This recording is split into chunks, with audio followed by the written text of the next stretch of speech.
तर राज्यातल्या शेतकऱ्यांना 596 कोटींची मदत मिळणार आहे। अवेळी पावसामुळे शेतपिकांच्या नुकसानीपोटी बाधित शेतकऱ्यांना ही मदत दिली जाणार आहे। राज्य सरकारकडून हा महत्त्वाचा निर्णय घेण्यात आलाय।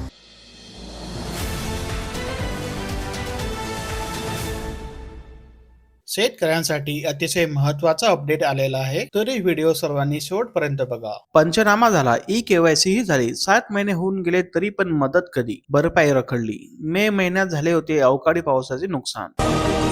पूर्व हंगामी कापूस ठरला तोट्याचा। उत्पादकाच्या हाती काही शिल्लक राहिले नसून एकरी केवळ 3 ते 3.5 क्विंटल कापसाचे उत्पादन। रब्बी हंगामासाठी 1500 मेट्रिक टन युरिया उपलब्ध।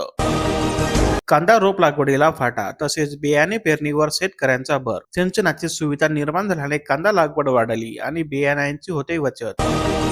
ई पीक पाहणी तांत्रिक अडचणीमुळे शेतकरी हैराण होत असून रब्बी पिकाची नोंद होत नसल्याने अडचण, तसेच प्रशासनाकडून उपाययोजनाची मागणी।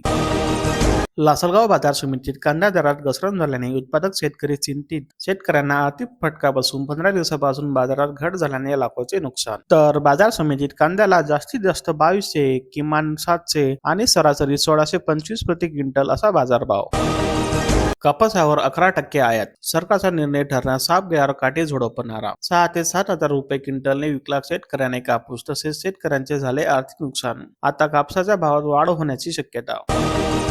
कडधान्यात शेतकऱ्यांना आवडली लाकोडी। गोंदिया जिल्ह्यात तब्बल 4315 हेक्टर क्षेत्रावर लागवड झाली असून हरभऱ्यालाही चांगलीच पसंती। बांधकाम कामगारांसाठी खंडीभर योजना असून मात्र मध्यस्थ व दलालच लाटत आहे लाभ। कामगार अधिकाऱ्यांचे दुर्लक्ष होत असून लाभ घेण्यासाठी गरजूंचे कार्यालयात हेलपाटे वाढले असून योजनेपासून अनेक जण वंचित। धान खरेदी केंद्रावर क्विंटल मागे 37 रुपयांची आर्थिक लूट होत असून शेतकरी हतबल, तसेच संस्थांच्या मनमानीपुढे यंत्रणाही हतबल। व्यापाऱ्याकडून आधारभूत किमतीखाली धान खरेदी, तसेच शासनाकडून प्रति क्विंटल 10 रुपये 75 पैसे हमाली। लाखांदूर तालुक्यात बोगस बियाण्यांचा ब्रँड उद्ध्वस्त। ब्रँडेड नावाखाली घरच्याच धान्याची पॅकिंग केली जात असून बोगस बियाणे रेकॉर्डचा भांडाफोड। नवा वर्षात रेशनावरील ज्वारी आता बंद, तांदूळही कमी, पण गहू जास्त मिळणार। अत्यंत रेशन कार्ड धारक लाभार्थ्यांना महिन्याला 21 किलो गहू तर 14 किलो तांदूळ मिळणार। प्राधान्य कुटुंब योजनेतील लाभार्थ्यांना प्रति सदस्य 5 किलो धान्य मिळते, त्यात 3 किलो गहू आणि 2 किलो तांदूळ असा बदल करण्यात आला। तसेच अंत्योदय योजनेअंतर्गत प्रति कार्ड 35 किलो धान्य मिळते। नवीन फेरबदलानुसार आता या कुटुंबाला 21 किलो गहू आणि 14 किलो तांदूळ मिळणार। ऐन रब्बी हंगामात विजेचा लपंडा सुरू, पाथरूडचे शेतकरी झाले आक्रमक। कामकाज बंद पाडण्याचा दिला निवेदनाद्वारे इशारा। जमिनीचा पोत सुधारण्यासाठी शेतकऱ्याची राज्यमाला पसंती असून धाराशिव जिल्ह्यात 12,000 वरून 26,000 हेक्टरवर गेला पेराव। वसमत कृषी उत्पन्न बाजार समितीमध्ये हळदीच्या दराने उसळी घेतली असून 6 जानेवारी रोजी झालेल्या लिलावात हळदीला प्रति क्विंटल तब्बल 17,000 ते 19,000 रुपयांचा भाव मिळाल्याने शेतकऱ्यांमध्ये समाधानाचे वातावरण, तसेच 20,000चा टप्पा पार करण्याचेही संकेत। वातावरणातील धुक्यामुळे पिकांवर संकटाचे सावट, तसेच आर्द्रता वाढल्याने पिकाच्या वाढीवर परिणाम होत असून बुरशीजन्य आजाराचा वाढला प्रादुर्भाव। धुक्यांमुळे केळी करपली तर उत्पादक शेतकरी हवालदिल। शेती समस्यासाठी किसान कॉल सेंटर झाले सुरू। टोल फ्री क्रमांक 1800 180 1551 या क्रमांकावर शेतकऱ्यांनी कॉल करण्याचे आवाहन, तसेच 382 प्रशिक्षित कृषी सल्लागार शेतकऱ्यांना मार्गदर्शन करतील। युरियाची चढ्या दराने विक्री केली जात असल्याने 2 कृषी सेवा केंद्रांचे परवाने रद्द करण्याचा प्रस्ताव। सिल्लोड तालुक्यातील घटना, तसेच कृषी विभागाच्या पथकाने डमी ग्राहकाने केला भांडाफोड। कराड तालुक्यातील केवड येथील शेतकऱ्यांनी 27 गुंठ्यामध्ये तब्बल 81 टन ऊस उत्पादन। रान धरणे यांची यशोगाथा, 2,83,500 रुपयांचे केले उत्पादन। आयुष्यमान योजनेचे कार्ड काढणे आता अधिक सुलभ झाले असून ऑनलाईन रेशन कार्डावरची 12 अंकी नंबर असेल तरच मिळणार लाभ। आयुष्यमान योजनेमार्फत 5 लाखापर्यंत मोफत उपचार, तसेच रत्नागिरी जिल्ह्यामध्ये 8.25 लाख जणांकडे आयुष्यमान कार्ड। घरकुलासाठी मोफत वाढवू देण्याचे धोरण कागदावरच, रत्नागिरी जिल्ह्यातील 18,000 घरकुलांना बसला मोठा फटका। तसेच 5 ब्रास वाढू घरकुलासाठी मोफत देण्याची शासनाची योजना फक्त कागदावरच राहिली।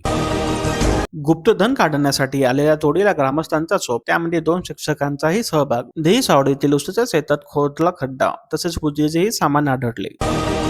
देशामध्ये पेट्रोल डिझेलचे दर स्वस्त होणार, जून पर्यंत तेलाचे दर प्रति बॅरल $50 पर्यंत खाली येण्याची शक्यता।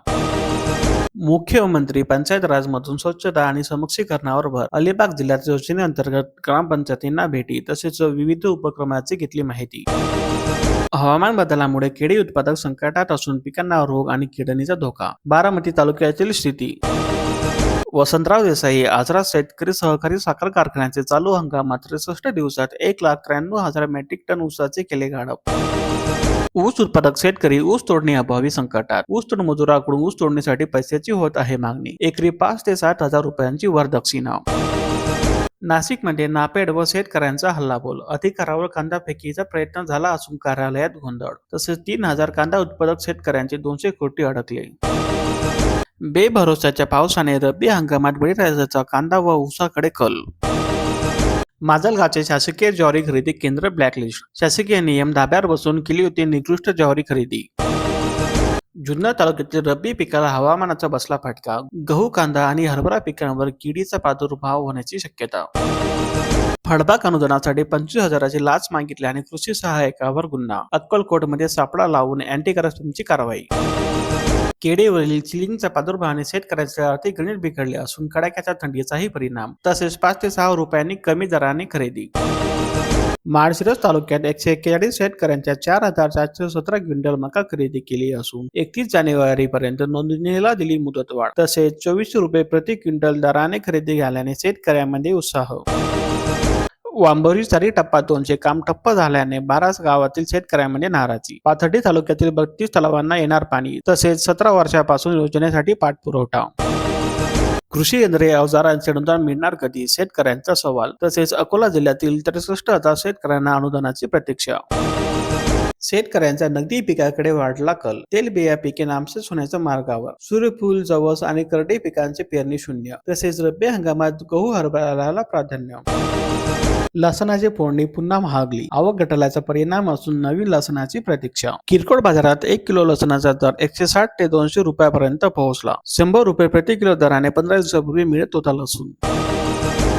शेत जमीन मोजणी प्रकरणाचा महिनाभरात होणार निपटारा. शासनाच्या या निर्णयाने शेतकऱ्यांनी केले स्वागत. कोल्हापूर जिल्ह्यात सहकारी पाणी पुरवठा संस्थांचे 2 महिन्यात 14 ट्रान्सफॉर्मर चोरीला गेले असून पोलिसांकडून एकाचाही छडा नाही. संस्था चालकाचे पालकमंत्र्यांना साकडे. छत्रपती संभाजीनगर जिल्ह्यातील 12,680 जन्म आणि मृत्यू प्रमाणपत्र रद्द. उपमुख्य कार्यकारी अधिकाऱ्यांचे आदेश. सिल्लोड तालुक्यातील 28,000 हेक्टरवर हरभऱ्याचा पेरा तर गहू, मक्यांच्या क्षेत्रामध्ये ही वाढ. व्हॉट्सअप ॲपवर ई चालान आले आणि चोरट्यांनी खाते केले साफ. नागरिकांनी काळजी घेण्याचे आश्वासन. तसेच दिवसेंदिवस वाढत आहे प्रकार. हिंगोली जिल्ह्यात खरीपाप्रमाणे रब्बीतही पीक कर्ज वाटपाचे नियोजन बसले. जिल्ह्यात केवळ 17% पीक कर्ज वाटप झाले असून 471 कोटी 72 लाखांचे पीक कर्ज वाटपाचे उद्दिष्ट. हळदीवर कंदमासी अन करप्याची संक्रांत. शेतकरी हवालदिल. कसमत तालुक्यातील उत्पादनात घट होण्याची शक्यता. तसेच शेतकऱ्यांमध्ये वाढली चिंता. करात सवलत मिळताच अनेक ग्रामपंचायतीची तिजोरी फुल. कळंब तालुक्यातील 2 दिवसात तब्बल 1.25 कोटींची वसुली झाल्याने ग्रामविकासाला मिळणार बळकटी. दुपारी 2 पर्यंत पोषणची माहिती नोंदवली नाही तर शाळांवर होणार कारवाई. शासनाचे आदेश धडकले. प्रथमच दरामध्ये तेजी, पण शेतकऱ्यांकडे सोयाबीन संपले. अकोला कृषी उत्पन्न बाजार समितीत सोयाबीनला प्रति क्विंटल 4,900 रुपयापर्यंत भाव. धामणगाव रेल्वे तालुक्यातील दाभाडा येथील शेतकऱ्यांनी 2 एकराच्या लागवडीमध्ये टमाट्याचे 10 लाखांच्या वर उत्पादन. लालपरी फेल झाल्यास पुढचा प्रवास शिवशाही आणि ई शिवाईतून करता येणार. आग्रा प्रशासनाकडून चालक आणि वाहकांना सूचना. असेच दररोज नवनवीन माहिती, बातम्या आणि बाजारभावासाठी आमच्या चॅनलला आजच लाईक, शेअर आणि सबस्क्राईब करा.